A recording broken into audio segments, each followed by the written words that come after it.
Yo, what's going on, guys? Welcome back to the channel. My name is Nick Theriot, and today I have an exciting new video for you guys. Today we're going to be diving into a men's fashion brand that we've been working with now for a few months. And last month in April, they did $390,000 in revenue. So a pretty complex account because they are in multiple different countries and languages and things like that. So with that, we do approach that account slightly different than what I normally preach. So I'm excited to share with you guys on that one right there. So that being said, make sure you hit the like button and hit that subscribe button for new videos every Monday, Wednesday, and Friday. Guys, let's get started. So men's fashion brand does $390,000. This is again for the month of April. It's actually about 371,000 euros, which converts to about 390,000 USD. For you guys, we did have a restock towards the end of the month, which allowed us to really amplify the ad spend. I mean, we started spending, we went from spending like $2,200 a day to close to about $6,000 per day between combined all platforms, Google, Snap, all that good stuff right there. Yes, we were spending on Snapchat. Really fun account to work with. So diving into it, let me actually bring this up. So we did spend, like I said, we did spend about $30,000. That's 30,000 euros on between Google and Snap as well. We spent 80,000 euros on Facebook. So that's going to come out to about 110,000 euros, which is going to put them roughly about, I don't know, it's like over a 3x for us. It's good.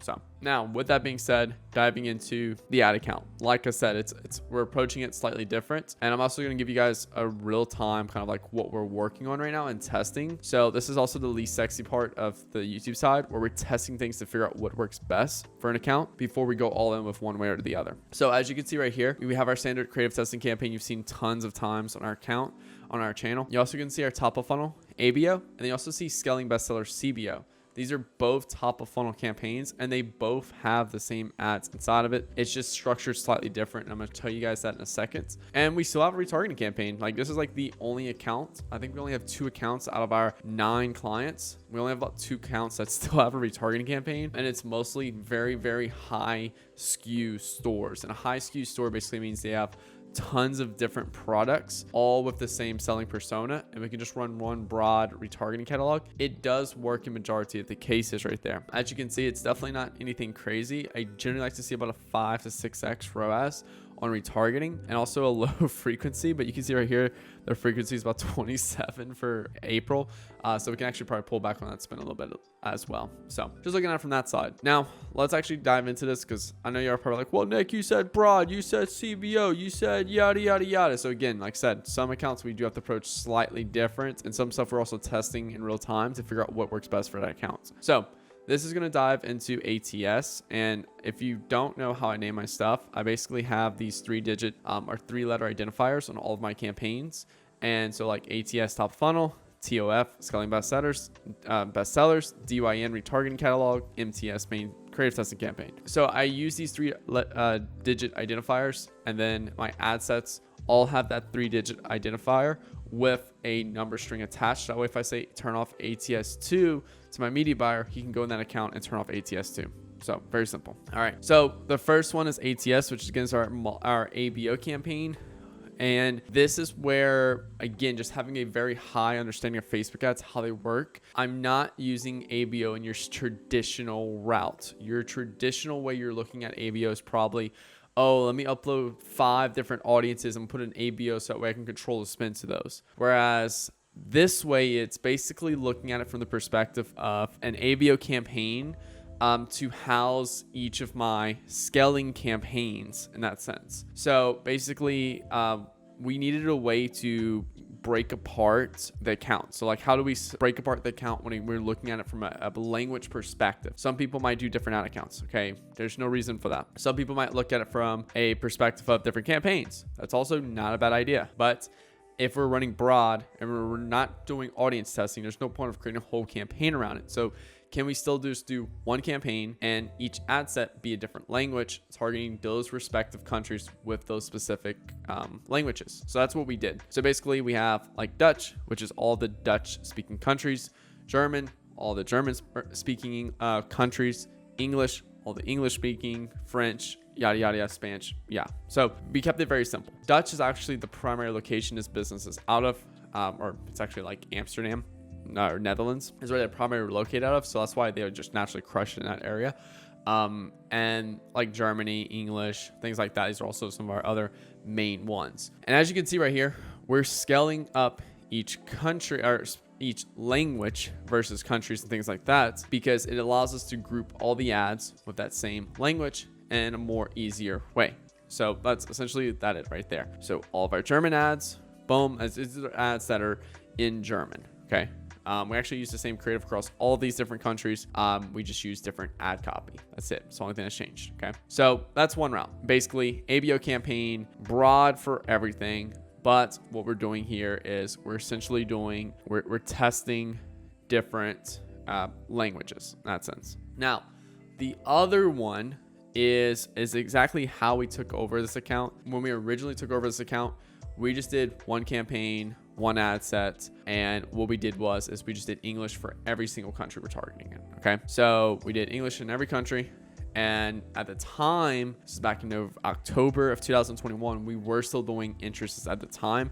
So recently we just turned this one back on. We haven't tested abroad yet, but that is on the plan of action, our plan of action for this particular account. And as you can see right here, that's it. It's just basically all of our top countries, and then all of our ads are inside of that. So that is these two particular campaigns. Scaling bestsellers, one ad set inside of it, and boom. Now, ATS top of funnel, again, multiple different countries, languages, and things like that inside of it. But look at this from this perspective right here, okay? Because I know some of you guys are like, well, Nick, one account has all broad, one campaign has all has an interest. How can you compare that to? Well, this is also something I want to compare it to right here in this perspective. Scaling bestsellers and our top of funnel campaign, one of them spent 4 times more than the other. Okay, we spent 56,000 euros in our top of funnel campaign on broad, and scaling bestsellers at 13,000. Now, broad top of funnel, we had a 1.47 ROAS with a $76 or euro cost per purchase. Scaling bestsellers, about an $87 euro cost per purchase. And guess what? That one right there is targeting an interest. So this just goes back to my theory of yes, interest might show short-term cost per purchase, lower cost per purchases, but as you scale up and spend more, they gradually go up a lot higher than say your top of funnel broad. So yeah, so that's pretty much it. Going further into this, our creative testing is definitely a mess because we basically do each a batch per language. So when we have new English ads, we go create batch 13, call it English, boom. When we have new France ads or French ads, we'll go in, boom. We have new Spanish ads, we'll go in, create a new batch, boom. So it's definitely, like I said, a lot more complex. And we also notice a ton of attribution loss on this account because as you can see right here, the ROAS realistically ain't that high inside of the ads manager. But overall, they're doing about 3 to 4x ROAS, and they're spending 90% of their spend on, or 80% of their spend on Facebook. So if we lower their Facebook spend, all their sales drop. So they are suffering from a huge attribution loss. So that's why we did get them on Triple L as well. Now, other actions we're taking, ad account, we're spending 15, 30 minutes a week on. Very simple to go through. I say that way too conservatively. 30 minutes to an hour a week we're spending on the ad account. The other multiple hours we spend on this account is audience research. We're constantly looking at the audience, researching it. We're scripting out a couple ads for them to film, and then we're copy testing, editing new videos for them to test. So that's it. I keep it very simple. We're only focusing on the high converting actions that's gonna make them more money at the end of the day. So yeah, guys, thank you guys so much for watching this video. Hope y'all enjoyed. Make sure that like button, hit that subscribe button for new videos Monday, Wednesday, and Friday, and leave a comment below. What was your key takeaway from this video that you may go ahead and apply into your business? So thank you guys for watching. If you're making at least $50,000 per month with your business, click the link below to book a call with me and my team. We'll do a strategy session together. We basically take that strategy we build for you, and you can go and do it yourself. Or you have the option to work with us if you choose. Now, if you're making less than 50K a month, keep watching the YouTube channel. These videos are designed to make you more money at the end of the day. And I do have a course on the horizon that's just going to teach you how to become a better marketer, which is what drives all this performance that we basically do. So thank you guys for watching. Hit that like button. And yeah, my name is Nick Theriot. Peace out, guys.